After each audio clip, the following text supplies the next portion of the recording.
C'est pas toujours facile de savoir ce qu'on va utiliser, je dirais, à l'avance dans nos pages de scrapbooking. On me demande souvent quels sont les jeux d'étampes les plus pratiques pour le scrapbooking comparativement à la carterie. C'est, je dirais, une question perpétuelle que je reçois. Alors, j'ai décidé de vous aider aujourd'hui pour celle dont c'est la première fois.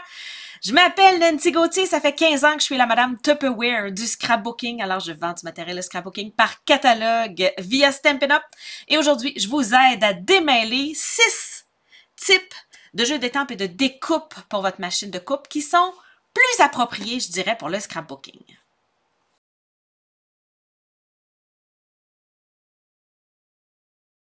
La première catégorie que vous allez, je dirais, chercher, c'est les images générales. Les images qui font 365 jours par année ou à peu près, OK, qui sont assez longues dans l'année. Alors, quand on commence, on essaie de trouver quelque chose qui va nous servir longtemps. Alors, beaucoup à fêter.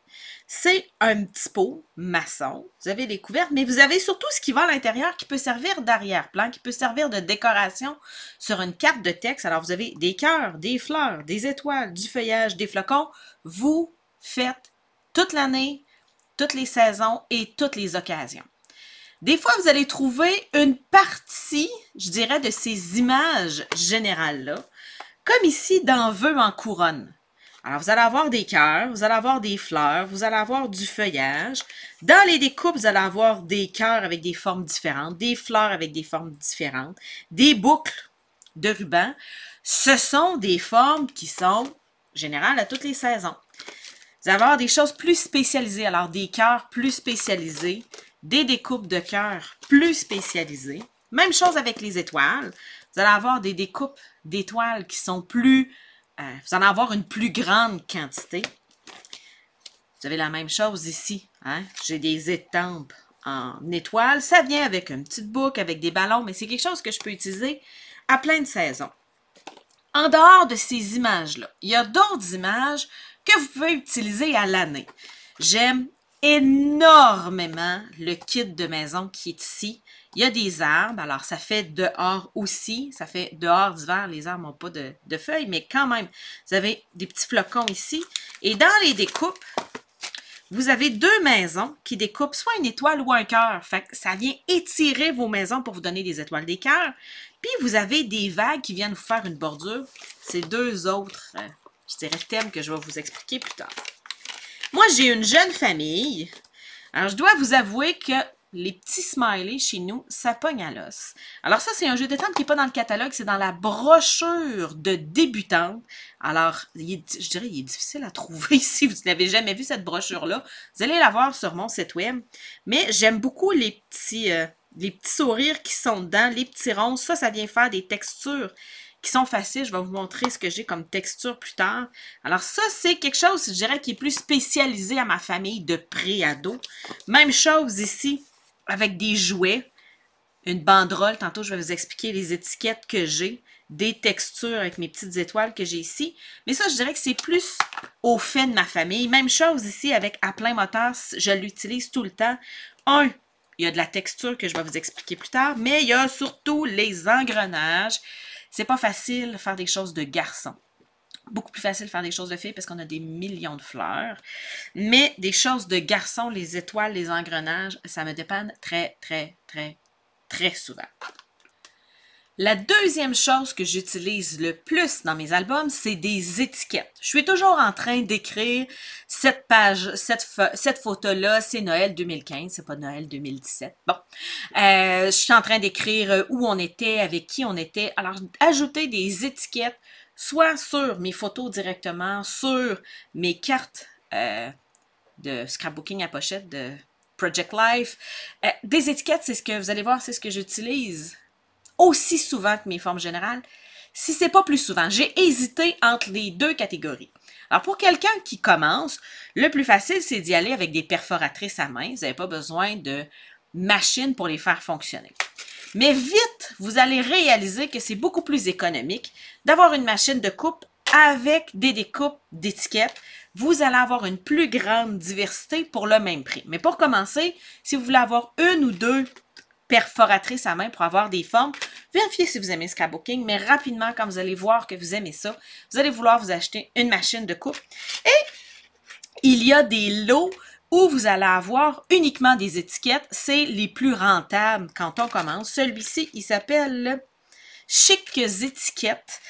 Et c'est un peu embêtant dans le catalogue.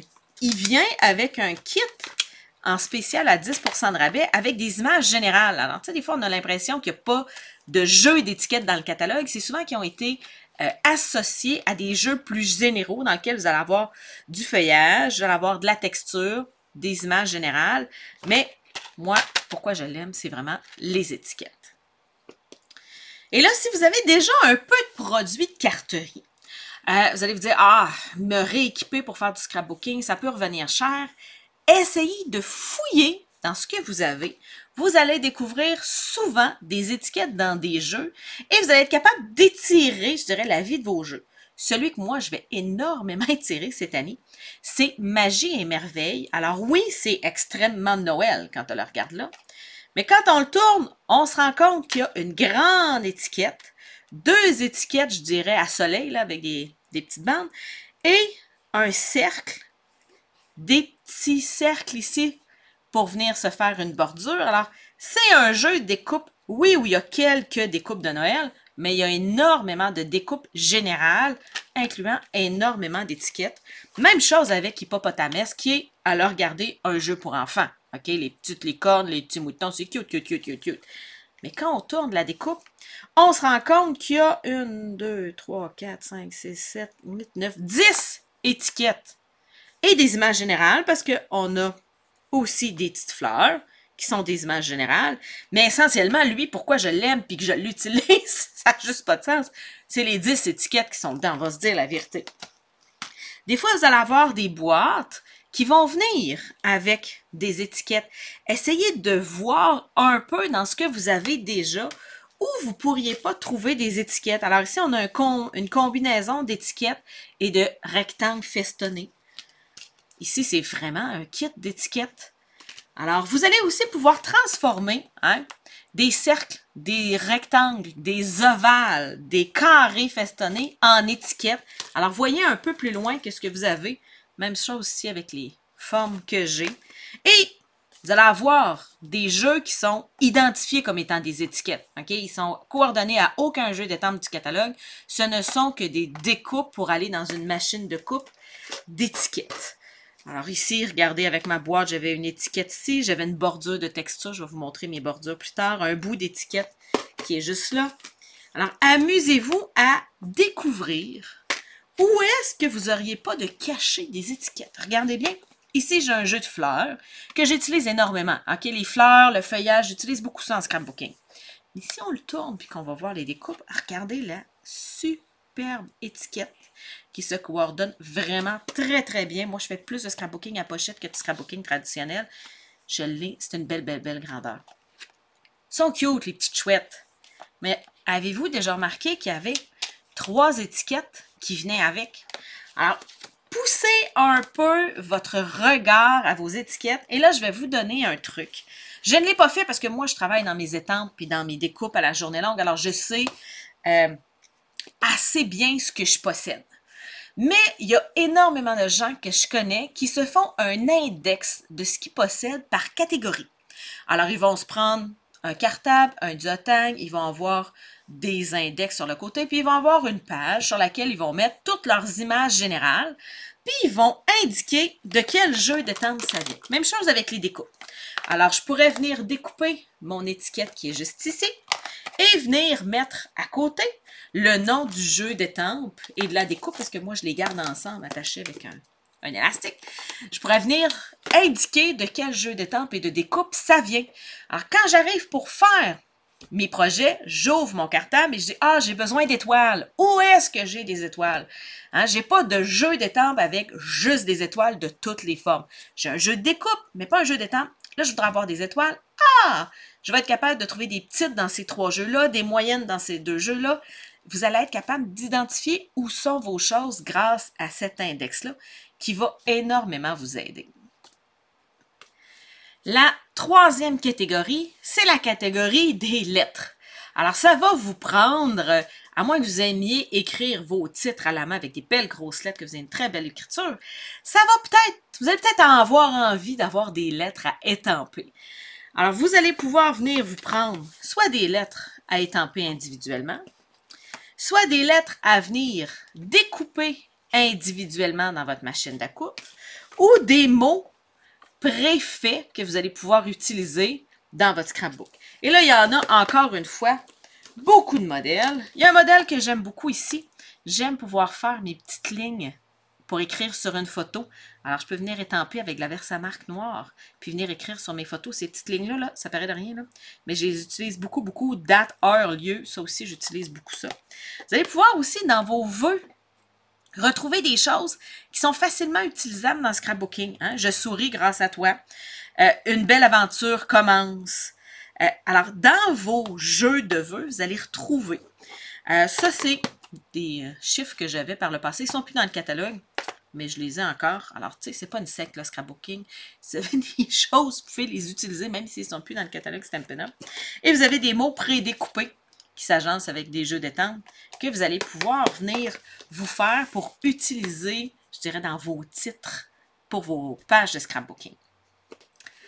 La quatrième catégorie, c'est celle que tout le monde attendait, c'est celle que tout le monde a en grande quantité. Habituellement, quand on fait de la carterie, quand on commence en scrapbooking, on a quelques kits, je dirais, de nature. Alors, des feuillages, que ce soit en étampe ou en découpe, ça s'utilise même en plein mois de janvier. OK? C'est général. Même chose, j'en ai pas parlé depuis le début, mais on a des plioirs qui peuvent être généraux, qui peuvent être de texture, qui peuvent être des images de base, comme des cœurs, des étoiles. Ici, j'ai de la nature, j'ai des arbres avec des fleurs. On va se trouver aussi des découpes qui vont venir nous faire des fleurs sans être agencées avec un jeu d'étampes, qui vont faire des fleurs par elles-mêmes, et des combinaisons étampes et des coupes qui vont venir nous faire des beaux projets de fleurs. Et là, il n'y a pas de limite à tout ce que vous pouvez acheter. Oh, petite primeur, c'est dans le prochain catalogue. J'avais mal fait mon ménage. J'ai des petites choses du prochain catalogue. Alors, avoir des feuillages, des feuilles, des fleurs, autant en découpe qu'en images étampées, vous allez les utiliser à toutes les sauces. J'ai mis les papillons aussi dans ma nature, je dirais. Mais c'est la base, souvent, du scrapbooking. Alors, gênez-vous pas de les utiliser printemps, été, automne, hiver. Il y a aussi des choses plus hivernales que je vais vous montrer dans la prochaine catégorie. La cinquième catégorie d'images que vous pouvez classer, c'est les thématiques. Alors, présentement, on entre dans l'hiver 2021. Alors, j'ai ressorti ma thématique hivernale. Alors, j'ai des jeux d'étampes de flocons avec les découpes de flocons. J'ai même un plioir de flocons. Je vais pouvoir utiliser ça décembre, janvier, février, mars et à la limite à avril si on a une dernière tempête de neige. J'ai aussi des bonhommes de neige. Ici, ménagerie mix-up, c'est tous des petits animaux qui ont froid dehors, qui ont des foulards, des tuques. J'ai des jeunes enfants, alors avec les découpes, c'est sûr qu'on va s'amuser à l'os, à se faire des embellissements avec ces petits bonhommes-là. J'en ai d'autres ici dans loisirs d'hiver. Oui, j'ai les découpes pour venir les découper, mais tu sais, ça pourrait être découpé avec des bons vieux ciseaux. C'est des images faciles à venir découper. Ça, c'est un jeu d'étampes qui est exclusif au mois de novembre et de décembre. J'adorerais les petites étoiles ici, la petite boucle, des images que je vous disais générales. Vous allez en retrouver aussi dans vos thématiques. Même chose ici. Ma thématique d'hiver, ça n'a pas de l'air sur le jeu d'étampes, mais si vous regardez ici, j'ai des sapins, mais j'ai surtout la maman et le bébé ours polaire. C'est sûr que je vais me faire une petite déco qui va aller avec ça quand on joue dehors en famille. Alors, les thématiques, souvent, vont durer quelques mois. Vous rassemblez ça une fois qu'on arrive au mois de mai-juin. Vous les rangez pour l'hiver prochain. La sixième catégorie, c'est, je dirais, la catégorie la moins sexy. Mais c'est souvent la catégorie qui va ajouter le plus qui va faire la différence. Souvent, là, quand on a un peu plus d'expérience, c'est notre catégorie chouchou. C'est la catégorie des textures et des bordures. Alors, ce que j'entends par texture, c'est des images qui viennent ajouter un petit quelque chose pour venir faire plus une base solide à vos projets. Alors, tout ce qui est ici, je considère que c'est des textures, c'est pas une fleur, c'est pas une étoile, c'est juste le mot le dit, c'est une texture. Alors qu'ici, vous avez des bordures. Il s'en fait en découpe, il s'en fait en étampe aussi. Alors, c'est ce qui va venir créer un... C'est comme si ça vient créer une tablette. Une bordure, ça vient créer une tablette à votre projet. Vous allez être capable de venir ancrer l'œil sur une bande et le ruban va venir créer la même chose, mais c'est le fun d'avoir. Et là, vous allez en avoir de toutes les sortes. Alors ici, fallait que je choisisse entre mettre mes triangles dans mes formes de base. Alors, la première catégorie, je vous ai montré avec mes cœurs, avec mes étoiles. Mes triangles sont là-dedans aussi, mais j'avais des petits triangles ici qui faisaient une bordure. Et ici, j'avais des petits triangles en diagonale qui venaient faire une texture. Alors, c'est souvent la différence que je vais avoir. Une bordure, ça va être très, très droit. Une texture, ça va être plus aléatoire dans ma définition à moi. Et là, vous allez trouver énormément de jeux des autres catégories qui vont inclure un peu de texture ou de bordure. Alors ici, Painted Puppies, on le voit, c'est des coquelicots. Mais on va avoir des images de texture qui viennent avec. Même chose avec Abondance de beauté. C'est des fleurs et des papillons, mais j'ai 3 textures que j'utilise vraiment souvent, celui-là. On a ici, je ne savais pas si je le mettais dans mes formes de base ou dans mes textures. C'est oui des formes de base, mais qui ne s'utilisent pas toutes seules. Hein. Je ne ferai jamais un carré toute seule. Ça vient plus ancrer mes images à faire un carré avant de mettre quelque chose dedans. Alors, c'est ce que j'entends par texture et bordure. Une nouveauté qu'on a depuis un mois, les belles courbes. Alors, on a des bordures de mots, de feuillage, et on a les découpes de bordure en angle aussi. Vraiment, vraiment un beau kit que je vais utiliser souvent. Et on a quelquefois, dans des jeux de fleurs ou des jeux d'images, à regarder le jeu d'étampes, on ne voit pas qu'il y a une bordure, une texture. Il faut aller dans les découpes pour voir une belle bordure, une belle texture qui est, je dirais, cachée presque dans la découpe. Même chose ici avec Éclosion de souhait. Regardez la belle bordure, toute fignolée qu'on va trouver ici. Oui, avec des fleurs, mais il faut savoir chercher, il faut savoir regarder. Alors, avec bouquet de feuilles ici, la couture sur toute la longueur va venir faire une super belle bordure, une super belle texture. Alors, c'était mes 6 catégories. Venez me dire ici en commentaire, juste ici en bas, quelles sont vos catégories? Comment classez-vous vos étampes? Est-ce que vous avez un classement papier? Est-ce que vous êtes juste classé dans vos tiroirs? Comment vous faites pour vous souvenir de ce que vous avez et être capable d'aller chercher des éléments qui sont mélangés dans un même jeu d'étampes pour aller savoir que vous avez une fleur, une texture, une bordure, un texte dans un même jeu? Alors, comment vous classez vos choses? À plusieurs, on va sûrement trouver des solutions qui vont permettre à tout le monde d'essayer de s'initier au scrapbooking, que ce soit le scrapbooking traditionnel en 12-12 ou que ce soit, je dirais, la version plus facile que moi j'aime beaucoup, le scrapbooking à pochette, qui ressemble beaucoup à des grandeurs de cartes. Alors pour des carteuses, c'est facile de s'initier au scrapbooking à pochette. Si vous avez des questions sur les produits que j'ai présentés aujourd'hui, vous pouvez me rejoindre via les commentaires juste ici ou via mon site web à carterieartisanale.com. Au revoir!